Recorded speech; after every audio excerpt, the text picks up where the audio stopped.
I'm Connor Old, and welcome back to another episode of Old's Oscar Countdown. And this week we're going to be doing some predicting of some possible upsets, essentially breaking down 7 categories where I think there could be potential upsets. Part of them I agree with, but these are not my final predictions. I do want to say that it is just at the very least a sort of exercise that we can talk through to say there's always some surprises come Oscar night. Can we predict them in the future? I've done bold predictions videos, I've done some sort of closest races, but this one will be sort of just talking about one sort of set of predictions and to sort of go down and deep and explain why I think something like a Nicole Kidman for being the Ricardos has a better chance than, say, Jessica Chastain for the Eyes of Tammy Faye. But I've picked 7 categories, above the line and below the line, so let's just jump right into it. I also want to mention at the beginning that these are based on essentially gambling odds and sort of popular sites like Gold Derby, how people are ranking them, but ultimately sort of looking at the gambling site. So I didn't pick a single person that was sort of the front runner, negative odds. I always pick people who are sort of second or in third place, or films that were in second and third place, and sort of explaining it and want to maybe if you're a betting man, you want to do that, but just sort of explain why I think these films or these people have better chances than many people think. And the first one I'm going to start off with is Best Actress, and my prediction, I think as of right now, and may still be going to Oscar night, the more and more I think about it, it's going to be Nicole Kidman for being the Ricardos. Now, Jessica Chastain won the Screen Actors Guild, so she is the de facto number 1. And when we look at the BAFTA Awards, none of the 5 actress nominees that were nominated at the Oscars were even nominated at BAFTA, so we can't even see a sort of boost for one of the nominees. And right now we're going to go into Oscar night, maybe with Critics' Choice, and we have some little bit of clarification. But we'll see come Oscar night what will be the sort of big winner. We won't be 100% sure. There's still going to be divisiveness going to Oscar night, but I'll tell you why I like Nicole Kidman. And one of the big things is that the movie has broad acting support. It has 3 nominees with surprise and sort of nominations for J.K. Simmons and Javier Bardem, which indicates to me that there was support, particularly from the acting branch of the Academy for this film. And there were a couple of statistics that I went through that I felt were notable in terms of trying to help and try to understand why I think Nicole Kidman will win. So the first one I looked at was the past 10 years. What I did was looked at the acting winners and seeing how many of the acting winners also had co-stars who were also nominated. So think of last year, Anthony Hopkins will win for The Father, but he also had his co-star Olivia Colman get nominated. So the co-star doesn't have to necessarily win, just be nominated, and sort of go through out of the 4 how many of the actual winners had co-stars nominated.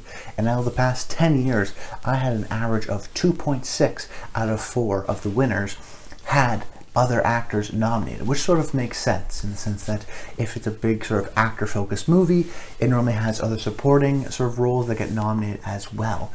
So I thought that was telling, because if you look at the landscape right now, why does this help Nicole Kidman, is because you could say predict Troy Kotsur and Ariana DeBose and Will Smith. But if you're going to go with Jessica Chastain in that sort of final slot, then you're only predicting 1 out of the 4 acting nominees have a co-star also nominated, which is unrare, which is statistically very rare, at least in the past 10 years. Because as a matter of fact, out of those 10 years, I got an average of 2.6, and none of those years were there only one performance that had an acting co-star nominated alongside it. So that's just telling to me that, if your predictions are Cody Smith-McPhee and Ariana DeBose and Will Smith and then Jessica Chastain, that sort of makes a little bit more sense. But you have to be consistent within your predictions. And right now I have Troy Kotsur winning Best Supporting Actor, and I think a lot of people have Ariana DeBose and Will Smith, but Ariana DeBose has no other co-stars nominated. Troy Kotsur has no other co-stars nominated. So that's, 2 out of 4 right there that, of the potential acting winners that don't have other co-stars, when we're having an average of 2.6. So even then sort of is an outlier. Then am I really going to go with Jessica Chastain and then also say that actually we're going to be so much of an outlier that we have an average of 2.6, but I'm going to go 1 out of 4, which hasn't happened in the last 10 years. I think that's something to note. Another statistic that I sort of came upon and did my research on was the idea of trying to figure out, when a movie has 3 or more acting nominations, how many of those times do one of those performances win?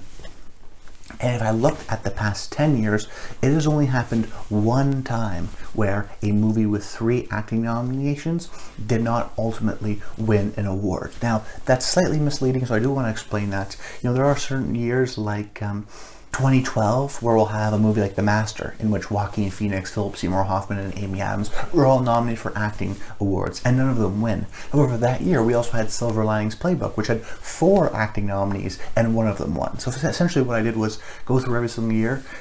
For example, last year there weren't sort of 3 acting nominations from the same movie, so it was not applicable, but every year, sometimes, the movies don't get in, but when we do have these sort of multiple nominations, every single year there's at least one of those movies with multiple 3 or more acting nominations that win. So in 2018, Vice, the Vice cast, Sam Rockwell, Amy Adams, and Christian Bale all got nominated. None of them won, but that was also the same year as The Favorite, in which there were 3 acting nominations in Rachel Weisz, Emma Stone, and then of course Olivia Colman won. So what that indicates to me is that if you have broad acting support in the nominations, there's a high likelihood that you're going to win. Now, if we look at this year, what are those movies? Those movies are The Power of the Dog, which has 4 acting nominations, and Being the Ricardos.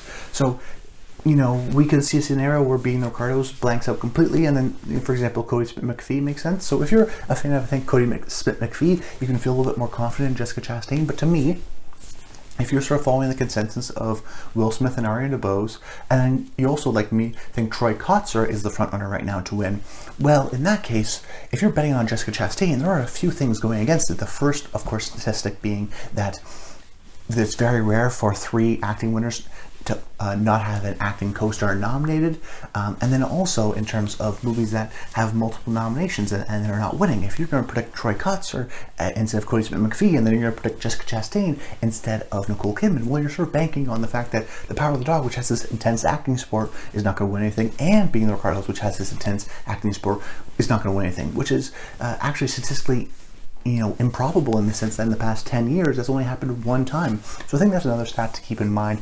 So this idea I want you to keep in mind of Nicole Kidman essentially having this broad acting support through Being the Ricardos. Yes, I wish it got nominated for screenplay. Yes, I wish it got maybe in for picture. But the truth of the matter is, it got nominated where it got nominated. We're going to go into the Oscars night not knowing a lot, and we have to sort of parse through some of these more abstract pieces of data. I think Nicole Kidman has some of that going for her, particularly if you think, someone like Troy Kotsur and Ariana DeBose and Will Smith. That's sort of the lineup that we have.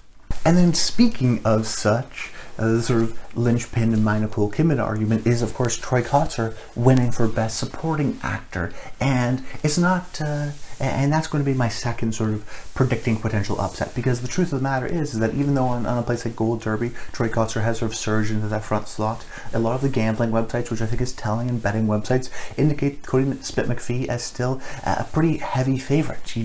There's still a lot of money on Kodi Smit-McPhee, and there's sort of a little bit of hesitation, I think, right now, where I think a lot of people are suspicious of Troy Kotsur's chances and Koda's chances because of the strength at SAG, and maybe look to a group like BAFTA to maybe sway over to Cody's side. And this is still technically a race, but right now Troy Kotsur is in second place for a lot of those sites. So I want to explain why I actually think that's a potential upside, and right now why I think I have Troy Kotsur, and maybe still will have Troy Kotsur going into Oscars night.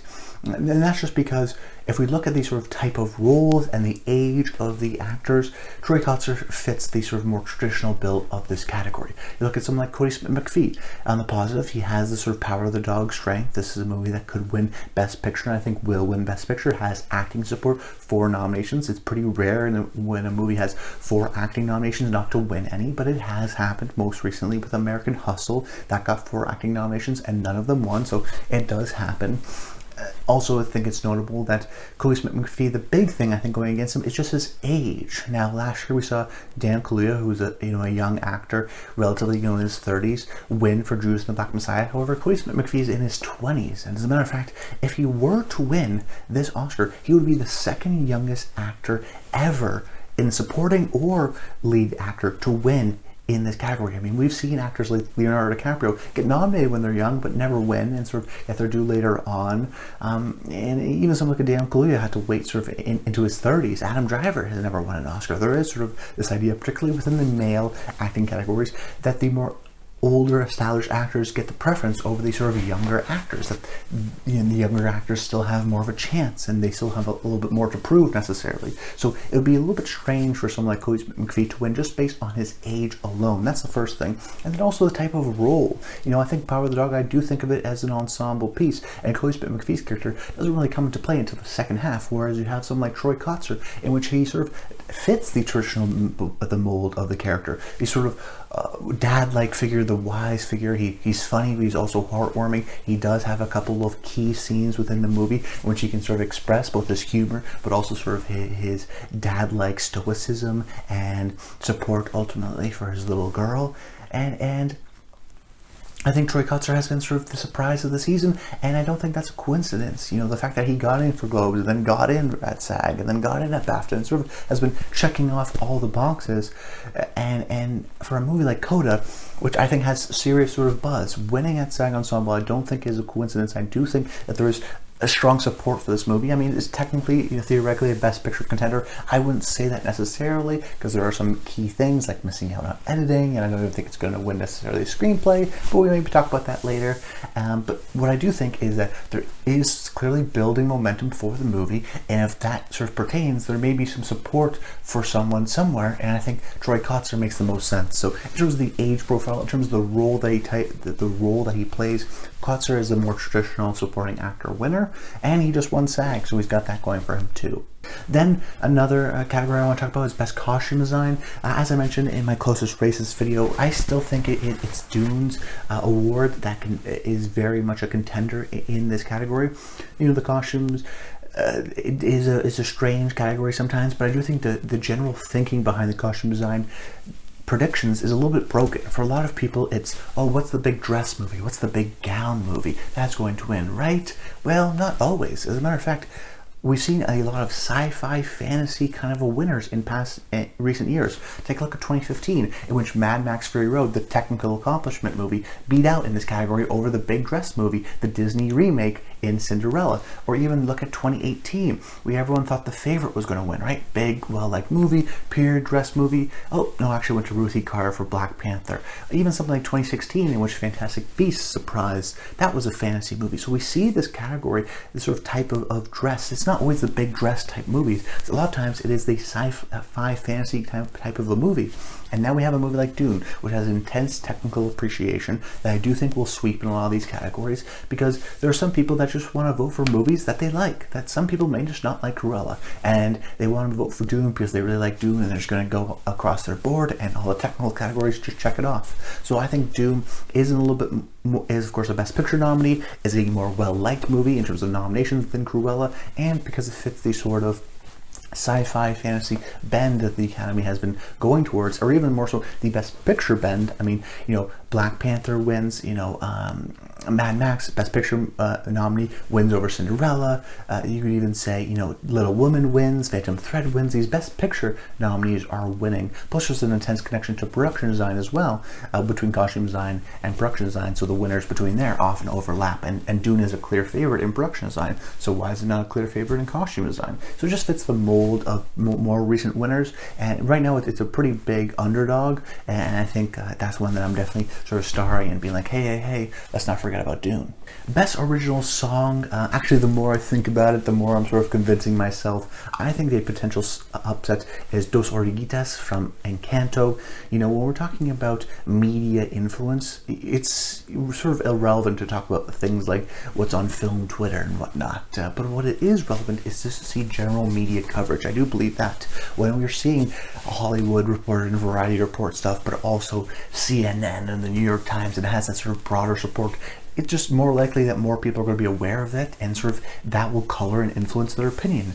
And I think when I look at Dos Oruguitas, and Manuel Miranda, he's doing a lot of campaigning. Of course, his movie Tick, Tick, Boom is nominated for a couple of key Oscars in editing and Andrew Garfield, so he's still on the campaign for that, but he's also campaigning for this song in Encanto, and he's in everywhere. He's on the New York Times, he's on CNN, where No Time to Die and Billie Eilish, there's not a lot of sort of buzz and campaigning for it. I think a lot of people are just assuming that, hey, it's a Bond song, it's going to win, right? Well, not necessarily. Let's not forget that 2012 Skyfall was the first James Bond song to win an Oscar, and then 2015's Spectre for Sam Smith was a bit of a surprise. Not a lot of people were expecting that. People were expecting The Hunting Ground for Lady Gaga. So just because it is a James Bond song doesn't necessarily mean it's going to win for Best Original Song. And then you have a movie like Encanto, which I think is the frontrunner to win for Best Animated Film, and its music is the key part of it. We're talking about Best most streamed album globally in Canada, the United States, in the UK,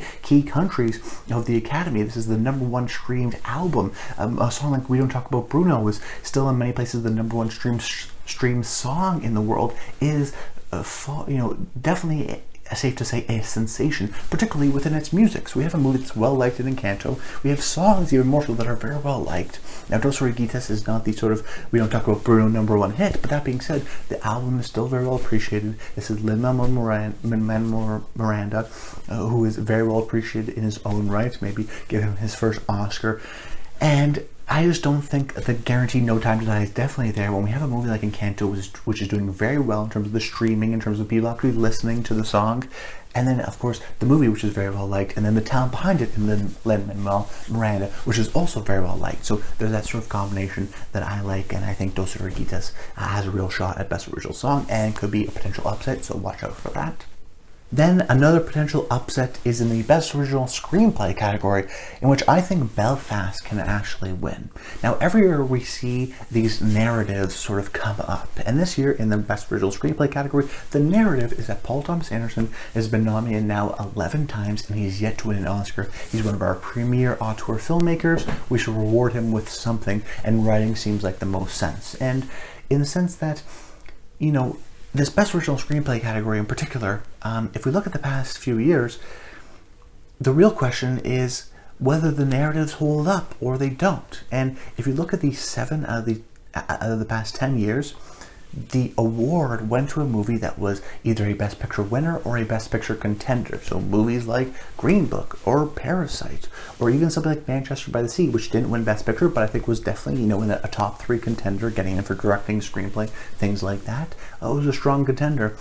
And then occasionally we'll see a Spike Jonze for Her, or a Woody Allen for Midnight in Paris. The sort of more auteur, writer-driven director that sort of gets in. So there is a path for Paul Thomas Anderson. However, if we just remove that narrative, and let's say Paul Thomas Anderson had already won, would we necessarily be saying Licorice Pizza? I don't necessarily think so, because even if you look at that stat, 7 out of the 10 movies that win Best Original Screenplay are either a Best Picture winner or a Best Picture contender of some sorts. And I think Belfast is a more serious Best Picture contender than Licorice Pizza is, truthfully. And then also you look at it, it's like, okay, well, in the odd cases, they went to writer-directors, Spike Jonze, Woody Allen, even someone like Bong Joon-ho. But then you would also say, oh wait, hey, let's not forget, Kenneth Branagh has never won an Oscar. Kenneth Branagh also wrote and directed the movie. He also got nominated for Best Director. So what's the sort of condition? Because Paul Thomas Anderson is a little bit more critically acclaimed than Branagh is? Maybe that's an interesting point. But that being said, Belfast is a little bit more of the more traditional kind of a winner in terms of the Best Picture contender. It is sort of the crowd-pleasing kind of a factor. And you also, if you're looking at movies that are more well-liked, I think within the Academy, based on nominations and Critics' Choice and sort of critical groups, what we've seen is Belfast is a little bit more well-liked within the industry. So why not Best Original Screenplay? Why Licorice Pizza? Is it just because of the narrative? We've seen narratives fail. Talk to Glenn Close. Chadwick Boseman were most recently, disappointed in the sense that, his final screen performance didn't win, and surprised for a lot of people. And then even more so on Belfast's side, you could say, well, the movie is a generally more well-liked movie, and right now it's going to win 0 Oscars, because we don't think it's going to happen in supporting actor or screenplay or supporting actors. So where's that Belfast support going to go? It could go to Best Original Screenplay. And then even more so, if you want to look at past screenplay winners, most of the time, Best Original Screenplay has at least one acting nominee. So we're thinking of Promising Young Woman, wins, but then also has the Carey Mulligan. Get Out, Jordan Peele has the Daniel Kaluuya. Green Book wins, and then has the 2 acting nominations in Mahershala Ali and Viggo Mortensen. Because that makes sense. If you're a great actor, but you also have great material to work with, it makes your job a lot easier. But then I look at a movie like Licorice Pizza, and while the actors are terrific in it, none of the actors were nominated. So there's another step on top of that are we really just saying just because Paul Thomas Anderson's never won, he's going to win this year, even though Belfast is a seemingly much more well-liked movie, is much more in line with past sort of winners of being Best Picture winners or Best Picture contenders, and also having multiple acting nominations. That's very much the sort of typical Oscar winner. And also, Kenneth Branagh has never won for Best an Oscar ever. So that is something to keep in mind, that we have to sort of sometimes challenge our narratives, and narratives do sort of happen and can sort of maybe push it over. And I think Licorice Pizza is still on the edge, but Belfast should be much more of a serious contender for a lot of people. And who knows, Belfast wins PGA, then next thing we know, we're talking about Belfast Best Picture, maybe gets in for Screenplay, and the race really starts. So that could be a really interesting one too. We'll have to wait and see for that. And then another potential upset I want to talk about is Best Adapted Screenplay. I'm going to go with a particularly betting-wise long shot in CODA. We're talking about 800 plus 800, 8-1 odds for CODA to win for Best Adapted Screenplay. And the way I look at it right now is the sort of front runner is The Power of the Dog. Now, that's just because I think for a lot of people, The Power of the Dog is the Best Picture front runner, including for myself. Now, it would make sense if Power of the Dog won for Screenplay, it's a director, maybe Cody McPhee, and then Picture. That's a very traditional path. Even if it got for Screenplay, Director, and Picture. That being said, I could see a scenario where it wins Director and Picture, and then that's it, for sure. So when we look at Best Adapted Screenplay, there's certain things I look at. So first of all, Power of the Dog, I do think its momentum in certain categories is waning. I mean, Ace Eddie Awards did not win there. USC Scripter Awards, it lost out in a Best Adapted Screenplay to The Lost Daughter, which I think a lot of people see as the number 2.